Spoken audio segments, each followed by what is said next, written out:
करने जा रहे हैं। आज कल की वीडियो है, 3 गैर मुस्लिम लड़कों ने मिल करके कॉलेज से बच्ची को बुलाया और उसको मार करके स्कॉर्पियो में ले गया। 3 दिन रेप किया और रेप करने के बाद उसके जिस्म को सरेआम ले आकर के फेंक दिया। आए दिन ये खबरें आ रही है। मैं पूछना चाहता हूँ, इसके पीछे के जिम्मेदार मुआशरे के हमारे और आप जैसे बेगैरत लोग नहीं है जो शादियों में, नाच गानों में, पैसों में आग लगा रहे और आग लगा करके शादियों को इतना मुश्किल बना दिया कि वक्त में शादियां नहीं हो रही है, जिसकी वजह से हमारी बेटियां जज्बात उनमें भी है, जज्बात की रो में बह करके एजुकेशन वाली बच्चियां गैरों की गोद में खेल नहीं रही है, बल्कि टिश्यू पेपर बना करके उन्हें इस्तेमाल करके गली कूचों में फेंक नहीं दिया जा रहा है, बल्कि उनके चेहरे उड़ाए जा रहे हैं। इतने अदब एहतराम के साथ बार बार इसरार करने के बाद झुक करके, बाप कह करके, भाई कह करके, ईमान का हवाला देकर, इस्लाम का हवाला देकर, पूरी सोसाइटी के अदब पैमान का हवाला देकर के कहा गया, लेकिन फिर क्यों नहीं माने? जुर्रत की बात है, हिम्मत की बात है। आखिर वो हिम्मत आई कहाँ से कि पूरा मुआशरा बाइकाट कर रहा है? आप नाच ला रहे हैं, चौक पे नचा रहे हैं, पूरा बस्ती इस गुनाह से बचना चाहता है।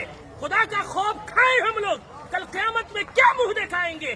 पूरे गांव में नचाते हुए लेकर आते हैं, मस्जिद के सामने से लेकर आते हैं, पूरे गांव में। ये क्या है? इसको जिद नहीं कहते हैं तो और क्या कहते हैं? इसको हठधर्मी नहीं कहते हैं तो क्या कहते हैं?